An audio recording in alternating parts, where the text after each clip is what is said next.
मेरे दोस्त, जो सवाल आप देख रहे हो कि तीन क्रमागत विषम संख्याओं का योग 33 है, तो सबसे बड़ी संख्या क्या होगी? क्रमागत संख्या, क्रमागत सम संख्या, क्रमागत विषम संख्या, इन संख्याओं को जानने के लिए ये क्या है, ये कैसे होती हैं, सही है, कैसे इनको हम समझते हैं, तो आप वीडियो में लास्ट तक बने रहिएगा। एक ही वीडियो इतना समझाने के लिए काफ़ी है। तो हम देर ना करते हुए आगे बढ़ते हैं और अपने कुछ चाहने वालों से हम बात करते हैं कि जो हमें डेली कमेंट किया करते हैं, और हम बोलते हैं कि अपना नाम जरूर लिख के भेजा करिए। HR वेनिया, त्रिभुज का क्षेत्रफल 280 होगा, सही है। तो ये आपने कमेंट किया है और आपने बिल्कुल सही कमेंट किया है। यहाँ पे नेम सबानाज, तो सबानाज आपका कमेंट लगभग हर वीडियो पे रहता है और मुझे बहुत अच्छा लगता है। यहाँ पे आपने 1/2 गुणा 360 त्रिभुज का क्षेत्रफल 180 दिया हुआ है, तो बहुत बहुत धन्यवाद। बाकी और कमेंट हम नहीं लेंगे, क्यों? क्योंकि यहाँ पे नाम आपने लिख के नहीं भेजा है, तो अपना नाम जरूर टाइप कर दिया करिए। चलिए यहाँ पे देखिएगा, तीन क्रमागत विषम संख्याओं का योग 33 है, तो सबसे बड़ी संख्या क्या होगी? सबसे पहले हम जानते हैं कि क्रमागत संख्या क्या होती है। अब यहाँ पे तीन क्रमागत विषम संख्या बोला है और मैं बात करता हूं आपसे क्रमागत संख्या की। ध्यान देना, क्रमागत संख्या, ये क्रमागत क्या होती है, सही है। क्रमागत क्या होती है? क्रमागत का मतलब होता है क्रम से आने वाला। क्या? क्रम से आने वाली। तो ध्यान देना, क्रम से आने वाली, आने वाली कैसे, कैसी संख्या? यहाँ पे ध्यान देना, अगर हम क्रम से आने वाली किसी भी संख्या की बात करें, तो जैसे 1, 2, 3, 4, 5, इस तरीके से ये क्रम से आ रही है।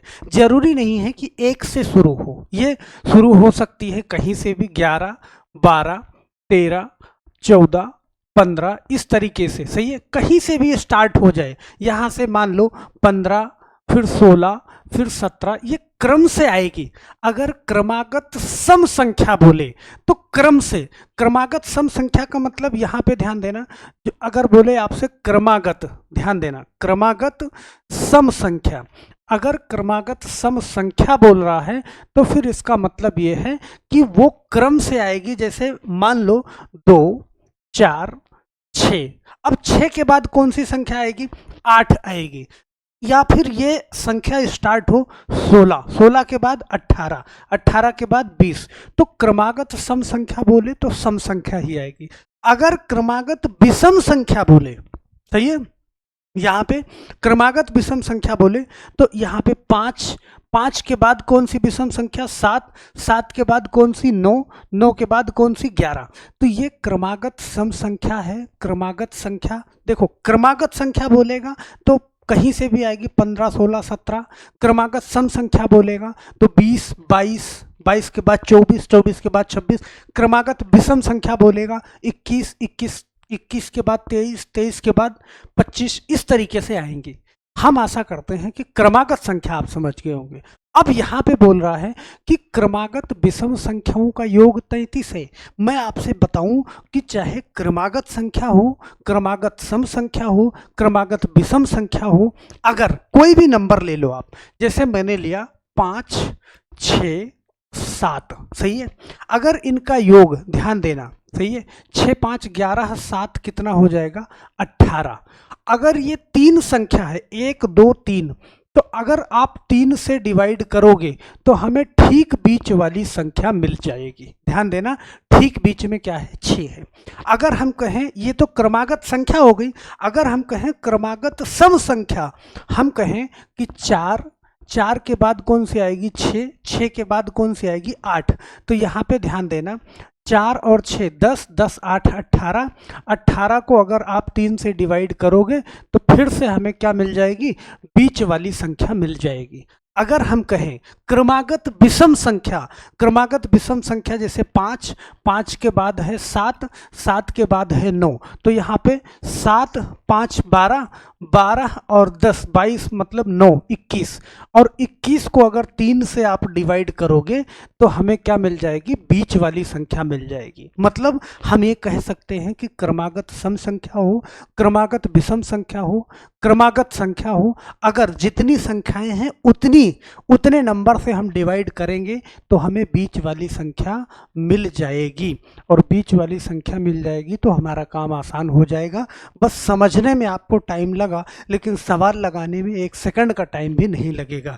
तो यहाँ पे बड़े ध्यान से समझना। अब इस चीज़ को मैं मिटा देता हूँ, क्योंकि आपको जो सवाल है ये लगाना है। तो ये सवाल आपके सामने है कि 3 क्रमागत विषम संख्याओं का योग 33 है। 3 कोई क्रमागत संख्या है, यहाँ पे ध्यान देना। तो 3 क्रमागत संख्याओं का योग 33 है। अगर हम 33 को, ध्यान देना, हम 3 से डिवाइड कर दें तो 3 से डिवाइड करेंगे तो 11 मिलेगा। क्रमागत संख्याओं के योग को, अब यहाँ पे ध्यान देना, हमें बीच वाली संख्या 11 मिल गई। तो भैया 3 क्रमागत संख्या आप जानते हो क्रम से आएगी, तो 11 के पहले कौन सी आएगी, 10, और 11 के बाद कौन सी आएगी, 12 आएगी। सॉरी, 3 क्रमागत विषम संख्या की बात कर रहे हैं, तो 11 के पहले कौन सी आएगी, 11 के पहले आएगी 9, और 11 के बाद कौन सी आएगी, 13। सही है, 11 9 20 और 20 10 30 3 33, तीनों का जोड़ क्या हो जाएगा, 33 हो जाएगा। अब यहाँ पे आपसे पूछ रहा है सबसे बड़ी संख्या क्या होगी, आप बता दो कौन सी होगी, 13 होगी। 1 सेकंड का सवाल है, आप बड़े आराम से लगा पाओगे। 3 क्रमागत संख्याओं का योग 78 है। कितनी क्रमागत, 3 क्रमागत। तो आप क्या करोगे, 78 को 3 से डिवाइड करोगे, ध्यान देना। तो यहाँ पे 3 दूना 6, सही है, 3 दूना 6 और 3 छक 18, सही है, 26। यहाँ पे आप भाग भी दे सकते हो अपने हिसाब से कि 3 से अगर 78 को भाग दे रहे हो तो 3 दूना 6, यहाँ पे 1 बचा, 8 बचा, 3 छक 18, ध्यान देना। लेकिन आप अपने आप को जितना कमज़ोर बनाओगे उतना कमज़ोर होते जाओगे। तो 3 से अगर आपने भाग दिया तो 26 आया। अब 26 क्या बोल रहा है, 3 क्रमागत संख्याओं का योग, 3 क्रमागत। तो क्रमागत संख्याओं का योग पूछ रहा है, तो 26 के पहले कौन सी आएगी, 25 आएगी, और 26 के बाद कौन सी आएगी, तो 27 आएगी। तीनों संख्याओं को आप जोड़ के देख लीजिएगा, आपका आंसर क्या आएगा, 78 आएगा। तो इन तीनों संख्याओं का योग 78 हो जाएगा। सही है। अब यहाँ पे देखना, एक सवाल और देखते हैं बड़े तेजी के साथ कि 3 यहाँ पे क्रमागत सम संख्याओं का योग 24 है, ठीक बीच वाली संख्या कौन सी होगी। तो यहाँ पे क्रमागत सम संख्याओं का योग 24 है बोल रहा है, मतलब कि यहाँ पे देना था कि 3 क्रमागत या 4 क्रमागत। चलो मैं मान लेता हूँ 3 क्रमागत, यहाँ पे सवाल में थोड़ा सा मैं ये कर देता हूँ। तो अगर हम 24 को क्या करें, 24 को 3 से डिवाइड करें तो मेरे पास 8 आ जाएगा। क्रमागत सम संख्या बोला है, मुझे बीच वाली संख्या, ध्यान देना, बीच वाली संख्या मुझे मिल गई 8। क्रमागत सम संख्याओं का योग 24 है, तो 8 के पहले कौन सी सम संख्या आएगी, आप कहोगे सर 6 आएगी, और 8 के बाद कौन सी सम संख्या आएगी, 10 आएगी। तो 8 6 14 और 10 24, आप जोड़ के देख लीजिएगा, ठीक बीच वाली संख्या ज्ञात कीजिए। ठीक बीच वाली संख्या कौन सी है, 8 आएगी। यहाँ पे एक सवाल और ले लेते हैं, लेकिन ये सवाल आप करके बताओगे। सही है। यहाँ पे 5 क्रमागत, ध्यान देना, 5 क्रमागत विषम संख्याओं का योग 55 है। सबसे छोटी संख्या ज्ञात कीजिए, ध्यान देना। अब यहाँ पे 3 से नहीं डिवाइड करोगे, 55 को 5 से डिवाइड करोगे, लेकिन डिवाइड करके आंसर आप बताओगे। ये आपके लिए होमवर्क है, ध्यान देना, आप होमवर्क है। आप इस होमवर्क को क्या करोगे, कमेंट बॉक्स में जा करके सबसे पहले अपना नेम लिखोगे, और नेम के बाद आप क्या करोगे, आंसर टाइप करके मुझे भेजोगे, क्योंकि अगली वीडियो में उस कमेंट को हम दिखाने वाले हैं। तो ध्यान देना, 5 मिनट 10 मिनट की वीडियो हमारी होती है जो बहुत काम की होती है, आपको कोई भी टॉपिक समझाने के लिए बहुत ही पर्याप्त होती है। तो हम आशा करते हैं कि ये वीडियो आपको समझ में आया होगा। ये इसी तरीके से मैंने कई सारे, सही है, बहुत सारे वीडियो चैनल पे डाल रखे हैं, आप पीछे जाइएगा, एक बार ज़रूर देखिएगा। ओके, तो जाते जाते आप वीडियो को लाइक ज़रूर करके जाइएगा। अगर आपको लगता है कि चैनल आपके लिए फ़ायदेमंद साबित होगा तो अभी तुरंत इसको सब्सक्राइब कर लीजिए। तो बस आज के लिए इतना ही, मिलते हैं हम नेक्स्ट वीडियो में, तब तक के लिए आप सभी लोगों का बहुत बहुत धन्यवाद। जय हिंद।